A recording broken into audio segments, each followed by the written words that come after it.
Nak tanya kan, pernah tak nampak atau tengok dalam video ke, atau lagi bagus kalau tengok dekat live lah, kalau orang bersanding, orang tabur-tabur bunga gitu, macam gitu, lepas tu renjis-renjis air bunga mawar, tabur bunga-bunga gitu, macam celebrate the pengantin. Pernah nampak tak? Pernah nampak tak?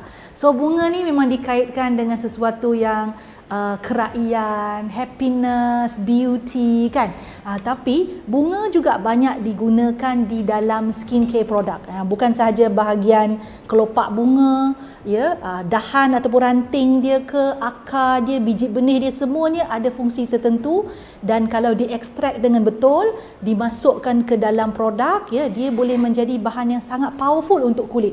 So you don't underestimate flower tau. Selain daripada direnjis-renjis, ditabur bunga mawar semua tu, kalau tak dapat ditabur bunga mawar sebab belum kahwin lagi, tak apa, kita pakai bunga mawar tu dekat muka sendiri dalam produk lah yang kita pilih. So kita nak cerita tentang mawar, bunga mawar ataupun bunga secara umumnya, dan kenapa bila anda melihat satu produk tu ada ekstrak bunga, anda perlu beri perhatian dan mengetahui apakah manfaat dia.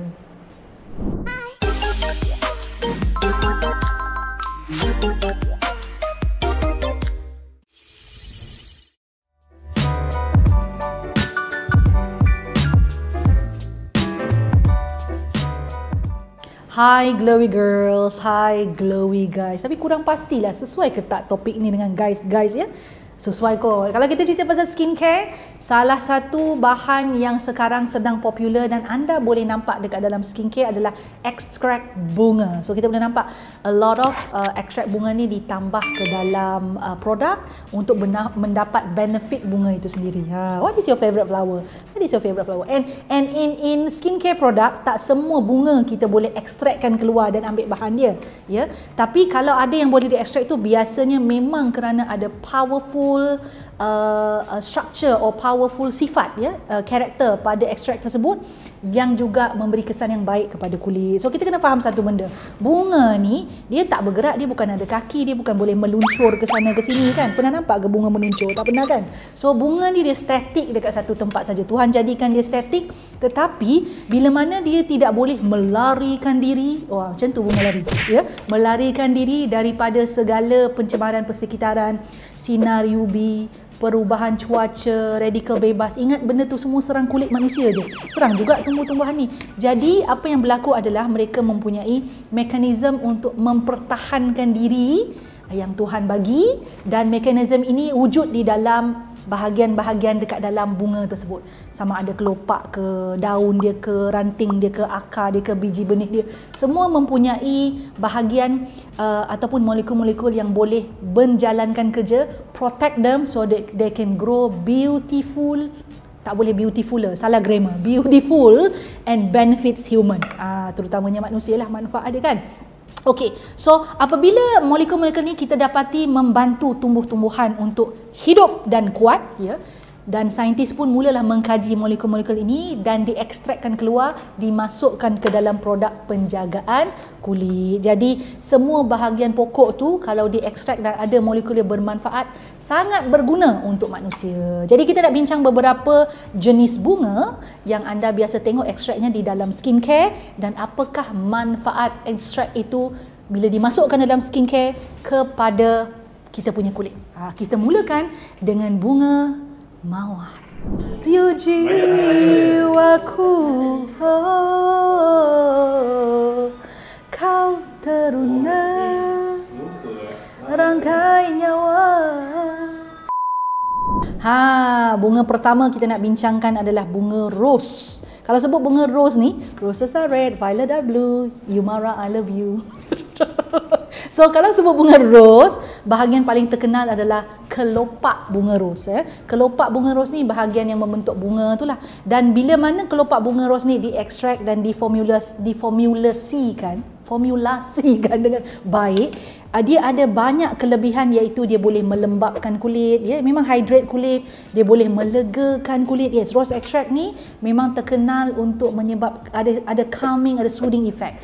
Dia boleh menyekatakan tona kulit, dia boleh menguatkan skin barrier. Skin barrier ni dia jadi kuat bila mana kelembapan cukup, tak ada irritation pada kulit, lega kulit tu, dan bila kita punya hydration meningkat atau bertahan, itu semua boleh menguatkan skin barrier. So malahan ada banyak kajian, salah satu yang terkenal adalah yang terbaru sekali pada tahun 2018 yang menyebut tentang manfaat kelopak bunga ros ni yang ada sifat anti radang.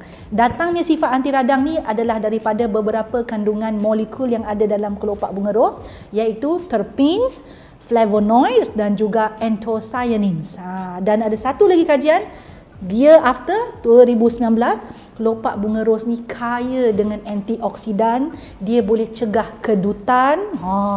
Dengar pun best kan? Dan satu lagi adalah dia boleh mengelakkan ataupun memulihkan kerosakan daripada sinar UV.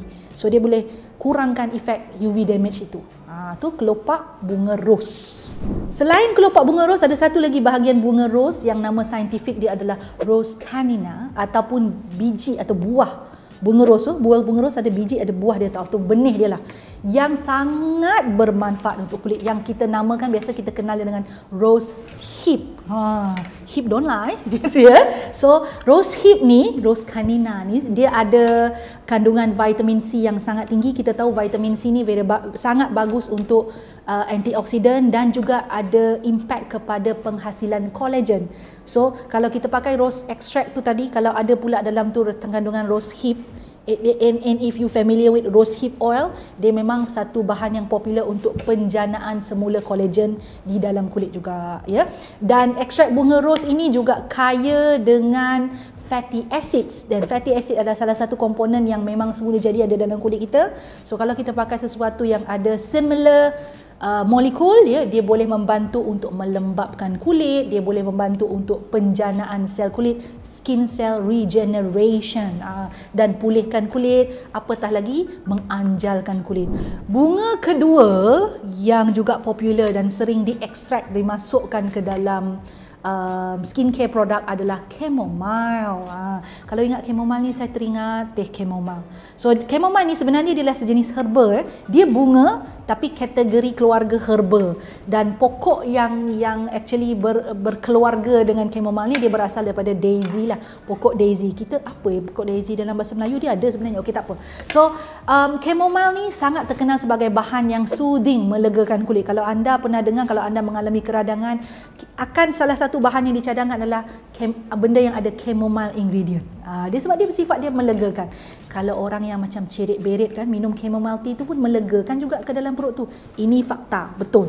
Kalau sesiapa yang sedang mengalaminya, silakan. Dan dia boleh mengurangkan kemerah-merahan pada kulit, cela-cela pun boleh dikurangkan, sebabnya sifat dia adalah dia melegakan keradangan. Kalau keradangan dibiarkan, dia boleh menyebabkan ada tompok-tompok, merah-merah, gatal-gatal, iritasi. Jadi kalau sebelum keradangan ni melarat jadi semua benda tu, kita pakai bahan yang ada chamomile, dia boleh legakan semua benda ni, masalah ni semua selesai. So salah satu benda yang bagus ada dalam chamomile ini, diekstrak daripada chamomile ini, adalah epigenin, yang mana dia bersifat anti radang dan juga antioksidan. Bila sebut antioksidan, dia sangat bagus untuk melegakan selaran sinar UV. Kena faham ya, sama seperti bunga ros tadi, pokok-pokok ni dia tak boleh bergerak, tapi dia kena terima sinar UV je. Jadi dia ada mekanisme untuk mempertahankan diri daripada sinar UV. So kalau dalam chamomile adalah epigenin, ya. Dan untuk kulit sensitif, chamomile ni memang sangat bagus. Didapati bahawa tak ada kesan sampingan yang ketara yang kita boleh macam kesan daripada menggunakan chamomile ke atas kulit yang sensitif. So dia adalah hampir sesuai untuk semua jenis kulit, bergantung juga pada formulasi the whole of the product. Dan ada kajian pada tahun 2010 yang menunjukkan bahawa chamomile ini boleh membantu kulit untuk mengenal pasti berlakunya keradangan, kemudian mengurangkan keradangan itu, kerana dia ada keupayaan untuk menghalang signal daripada badan apabila berlaku keradangan. Badan kita ni dia bijak tau. We have very intelligent body. So kalau kita menghadapi keradangan, dia akan hasilkan signal yang akan menyebabkan badan kita mula bertindak untuk menghalang ataupun bereaksi terhadap keradangan itu. So chamomile ada cara ataupun boleh bantu untuk halang signal ini. So maksudnya dia boleh soothe the inflammation. Okay. Selain daripada itu, chamomile juga ada polyphenols. Dia sama macam green tea. Dia ada phytochemicals yang mana kedua-dua bahan ini sangat berguna untuk penjanaan semula sel kulit, menyebabkan kulit jadi lebih halus, rata, sekata, ya, dan celah-celah hilang dan juga melawan radikal bebas. Bunga ketiga adalah bunga yang mana kalau kita fikir pasal wangian, kita akan terlintas tentang bunga itu, iaitu lavender, kan? Saya suka lavender. Seriously, I like it so much. Now, lavender ni selalunya dikaitkan dengan aromaterapi, essential oil, ya. Tapi sebenarnya dalam skincare pun ada yang meletakkan lavender punya extract sebagai salah satu bahan dia juga. Dia tak sama, ya. Lavender dalam bentuk essential oil dan lavender dalam bentuk extract yang telah dicampurkan ke dalam produk untuk digunakan sebagai skincare adalah dua benda yang berbeza. So sifat lavender yang bagus untuk kulit dia adalah dia anti jerawat, ya. Dia boleh membunuh bakteria yang menyebabkan jerawat. Dia juga boleh menjalankan kerja-kerja untuk pemulihan kulit. Itu pun boleh juga, proses pemulihan kulit. Dia juga boleh mengelakkan daripada berlakunya minyak berlebihan. Dia juga boleh mengelakkan keradangan. But usually flower ni dia memang ada sifat antioksidan, anti-inflammation. Itu memang kebanyakan bunga, ekstrak-ekstrak bunga ni ada. Cuma how strong it is sahaja. Tapi sebelum itu saya nak pesan siap-siap. Bila sebut pasal lavender oil adalah something very different, yang mana hati-hati bila kita pakai lavender oil. Kalau pakai pada kulit secara direct, dia boleh menyebabkan kulit jadi sensitized, ya. Boleh berlaku keradangan kerana wangian-wangian dia dianggap sebagai wangian tau. So it can, for sensitive skin actually, dia boleh menyebabkan kesan yang kita tak gemar lah. So kalau nak pakai benda yang oil ni, especially wangian dalam bentuk essential oil, ya, saya punya nasihat secara umum ni adalah patch test dahulu, ya, dan berhati-hati dengan kadar penggunaan and the amount of it inside it. Sebab bila sebut essential oil memang ada therapeutic punya kesan, tetapi pada masa yang sama ada jenis dia memang bukan bertujuan untuk dipakai direct ke atas muka. So you want, kalau dia dah ada dalam skincare product, itu cerita berbeza. Okay, right. So I would like to share with you products after this. This one adalah produk yang mana saya pakai untuk tujuan melegakan kulit, menghidratkan kulit, dan saya nak elakkan diri daripada pakai terlalu banyak exfoliating ingredient. I would like to introduce to you Ferrarosa. Ferrarosa ni sebenarnya ada satu lagi makeup melter. Saya tak bawa makeup melter itu, but I want to showcase 3 produk ini yang kandungan utamanya adalah rose. Rose extract yang tadi kita bincangkan itu. So dia punya bau memang semula jadi bau rose yang sangat best. Kalau kita tengok dalam produk dia, kalau kita betul-betul perhati, dia ada rose petals yang halus-halus, dan dia juga kalau toner ni dia ada daripada kelopak rose gallica flower extract. Kalau dekat dalam dia punya serum ada rose juga. Ini ada rose extract dengan rose water. Best sangat. Saya tak tahulah macam mana orang boleh tak tahu tentang produk ini. Seriously, produk ini menarik, bagus dan juga very hydrating, ya. Dan satu lagi, ini adalah dia punya moisturizer. Moisturizer ini mengandungi rose extract dan juga ada chamomile yang tadi kita bincangkan.